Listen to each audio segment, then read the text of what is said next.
পৃথিবীর বুকে যত নামের সম্পর্ক আছে, সর্বপ্রথম নামের সম্পর্ক হচ্ছে স্বামী স্ত্রী। এর আগে আর কোনো সম্পর্ক ভাই বোন, ভাই মা ছেলে কোনো সম্পর্ক আসে নাই। যত সম্পর্ক এসেছে স্বামী স্ত্রী সম্পর্কটার পরে এসেছে। যেমন সর্বপ্রথম আদমকে, সর্বপ্রথম মানুষকে আদম, ওনার স্ত্রীকে হাওয়া, এবং ওনারা সম্পর্কে কি ছিল? ওনাদের আগে যেহেতু মানুষ নাই, সুতরাং স্বামী স্ত্রী শুরু হয়েছেন সর্বপ্রথমে। এখন বলেন, আবার সবাই জান্নাতে যাবেন ইনশাআল্লাহ? আরো জোরে বলেন না, যাবে না? জান্নাতের মধ্যে কোন সম্পর্ক থাকবে? ভাই বোন, মা ছেলে, আবারও স্বামী স্ত্রী। এখন আপনারা ভেবে দেখেন, স্বামী স্ত্রী শব্দটা কি শুধু মারামারি করার জিনিস, নাকি ঝগড়া করার জিনিস, নাকি মহাব্বতের জিনিস? এটা আপনারাই ভাইবা দেখেন।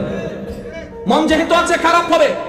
পুরুষের যেমন ভালো লাগা খারাপ লাগা থাকতে পারে, নারীদেরও তো ভালো লাগা খারাপ লাগা থাকতে পারে। পুরুষের যেরকম ইচ্ছা অনিচ্ছা থাকতে পারে, নারীদেরও তো ইচ্ছা অনিচ্ছা থাকতে পারে। সেজন্য নবী কি বলেছেন শুনুন, স্বামী স্ত্রী যখন ঝগড়া লাগবে, স্বামীকে এবং স্ত্রীকে মনে রাখতে হবে ঝগড়া তারা করছে না, শয়তানে এসে ঝগড়া লাগাই দিচ্ছে। সেজন্য স্বামী গরম হলে স্ত্রী যতই খারাপ লাগুক চুপ, স্ত্রী যদি রেগে যায় স্বামী যতই খারাপ লাগুক চুপ। 1 মিনিট, 2 মিনিট, 3 মিনিট, 5 মিনিট। নিয়ামত আনে চট্টগ্রামের ভবনেতে এমন একজন ব্যক্তির নাম সবাই জানে, 100 টাকার বেতন দিয়ে চাকরি শুরু করেছে, ধৈর্য ধরতে ধরতে আজকে কোটি টাকার মালিক হয়েছে। দেনেওয়ালাকে ধৈর্য ধারণকারী কখনো পরাজিত হয় না, ধৈর্য ধারণকারী কখনো ফেল হয় না। আরে আল্লাহর বান্দা, মনের কান দিয়ে শুনুন। আপনি ভাবছেন ধৈর্য অনেক ধরেছি, কোনো লাভ হচ্ছে না, ধৈর্য অনেক ধরেছি, কোনো সফলতা আসছে না। আমি বললাম ভাই অপেক্ষা করুন, সফলতার টাইমটা আসে নাই। সফলতা আসবে, টাইমটা এখনো আসে নাই। কেন? ধৈর্য ধারণকারীর সাথে আল্লাহ থাকে। আল্লাহ যার সাথে থাকে সে আবার ফেল করে কেন?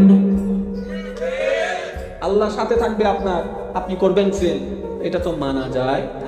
সেজন্য ধৈর্য ধারণকারী হতে হবে। শেষ আমি কথাটা একটু বলছি। আল্লাহ চায় বান্দা আল্লাহর সাথে এমন ভাবে কথা বলুন যে কথার মধ্যে প্রেম থাকবে, মায়া থাকবে, আবদার থাকবে, আকুতি থাকবে, মিনতি থাকবে, ডিস্টার্ব করা থাকবে। বুঝলেন না? এই যে আমি বলি, এখন আমরা কথা বলি কিভাবে? যতগুলো মাধ্যমে আল্লাহর সাথে আমরা কথা বলি, তার মধ্যে একটা মাধ্যম হচ্ছে মুনাজাত। এখন মুনাজাতটা আমি কেমনে ভাবে করি একটু দেখেন। আল্লাহুম্মা আমিন। Allah ইয়ন মাফ করে দাও, ঋণ দিবের ব্যবস্থা করে দাও, অসুখান বালা করে দাও। এন বাবা কয়েকদিন জানা লাতুন পাওনা আছে।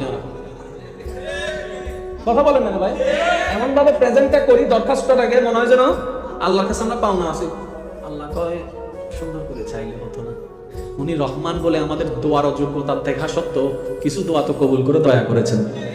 রহমান বলে করেছেন।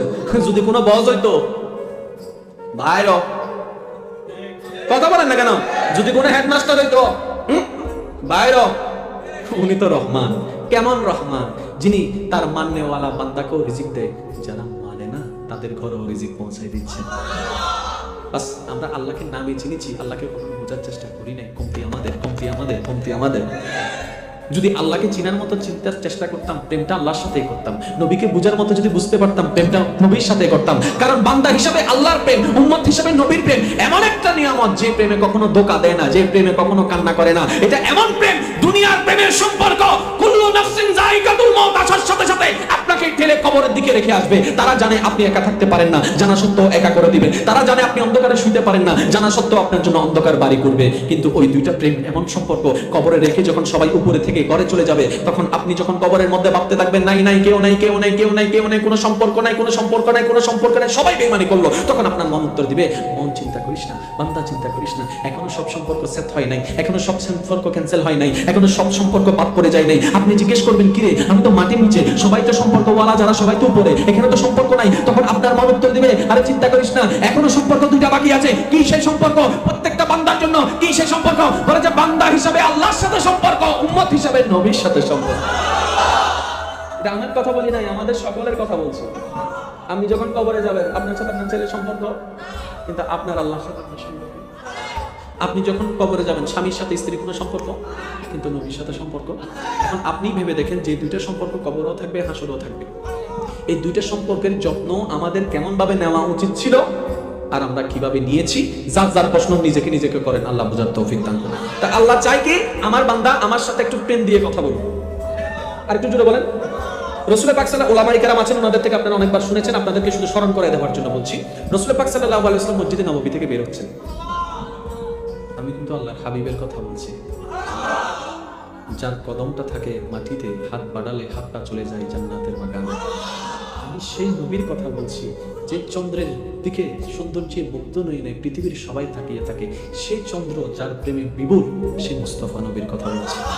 আমি সেই নবীর কথা আপনার সম্মুখে উপস্থাপন করছি যার চেহারাকে কোরআনে বলা হয়েছে ওয়াদ্দুহা। সেই নবী মসজিদে নববী দিয়ে আসতে লাগলেন। হঠাৎ করে একজন সাহাবার আওয়াজ শুনলেন। এই সাহাবাটা আল্লাহর কাছে দোয়া করতেছেন, ইন্নী আসআলুকা ফাইন্নাকা আনতা রাব্বি। আমি তোমার কাছে চাচ্ছি আল্লাহ, কারণ তুমি আমার আল্লাহ। এই কথার গভীরতা দেখেন। আমি তোমার কাছে চাচ্ছি কারণ তুমি আমার আল্লাহ। আমি তোমার কাছে চাচ্ছি কারণ তুমি আমার রাজ্জাক। আমি তোমার কাছে চাচ্ছি কারণ তুমি আমার রহমান। আমি তোমার কাছে চাচ্ছি কারণ তুমি আমার গফফার। আমি তোমার কাছে চাচ্ছি কারণ তুমি আমার খালেক। নবীজি ওই সাহাবার আওয়াজটা শোনার সাথে সাথে আরেকজন সাহাবাকে ডেকে বললেন, তাকে গিয়ে সংবাদ দিয়ে দাও তার বলাটা আল্লাহ পছন্দ করেছে, দোয়া কবুল হয়ে গেছে। কি বলছে এমন আহামরি? কি বলছে? আমি তোমার কাছে চাচ্ছি, চাইবো না কেন? কারণ তুমি আমার আল্লাহ। আচ্ছা বলেন, এটার মধ্যে কি শুধু দোয়া ছিল নাকি এখানে একটা অধিকার এবং আবদারও ছিল? বলেন না রে ভাই, একটা আবদার ছিল, একটা অধিকার ছিল, একটা আমার আল্লাহর কাছে কিভাবে চাইতে হয় সেটা আমি আমার স্ত্রীর কাছ থেকে শিখেছি। বহুত শিক্ষি দেওয়া সুবহানাল্লাহ। হরতানে নিজুম বিয়ে না করু, বিয়ে করে যদি হয়তো হইতেন না জীবন আর বউ নিতে পারা উঠে যাব। শুনেন, বউকে তুলেন আপনি উঠে যাবেন, বউকে সম্মান দেন আপনি উঠে যাবেন, কারণ ইজ্জত দেনওয়ালাকে একটু খেয়াল করেন। উনি বলছেন, আমার স্ত্রী আমাকে কিছু ঘরের বাজারের জন্য বলেছে, কিছু জিনিস লাগবে বলেছে। আমি আমার স্ত্রীকে বললাম আমার কাছে টাকা যেদিন টাকা আসবে আমি আপনার জিনিসগুলো নিয়ে আসবো। কিছুদিন যাইতে না যাইতে উনি আবার আমাকে বলে জিনিসগুলো একটু দিতে, কিন্তু আমার কাছে তো টাকা নাই, আর না হক কত ইনকাম করা আমাদের পক্ষে সম্ভব। আমি আবার উত্তর দিলাম আমার কাছে টাকা আসলে তখন নিয়ে আসবো। কিছুদিন পরে যখন আবার আমাকে স্লিপটা দিয়ে আমাকে যখন বললো এই জিনিসগুলো নিয়ে আসতে, আমার রাগ উঠে যায়। আমি বললাম, একবার বলেছ হয় নাই? স্বামী স্ত্রীকে কি বলছে? একবার বলেছ হয় নাই? আমি কি শুনেছি? আমি কি শুনি নাই? একবার বলেছ হয়েছে, আমি তো শুনলাম, যখন টাকা আসবে তখন আনবো বলছি তো। তখন সেই স্ত্রী বলে, বেয়াদবি মাফ করবেন হুজুর। স্বামীর প্রতি কত শ্রদ্ধা থাকেন। বেয়াদবি মাফ করবেন হুজুর, আপনি তো আমার স্বামী, আপনাকে না বললে কাকে বলবো? আপনি তো আমার স্বামী, আপনাকে না জানাইলে কাকে জ্বালাবো? আপনি তো আমার গৃহকর্তা, আপনার কাছে আবদার না জানাইলে আমি কার কাছে জানাবো? তখন উনি বলছেন, আল্লাহর কাছে বান্দার কিভাবে দোয়া চাইতে হয় আমি সেদিন আমার বউয়ের সেই কথাই শিখে ফেলেছি।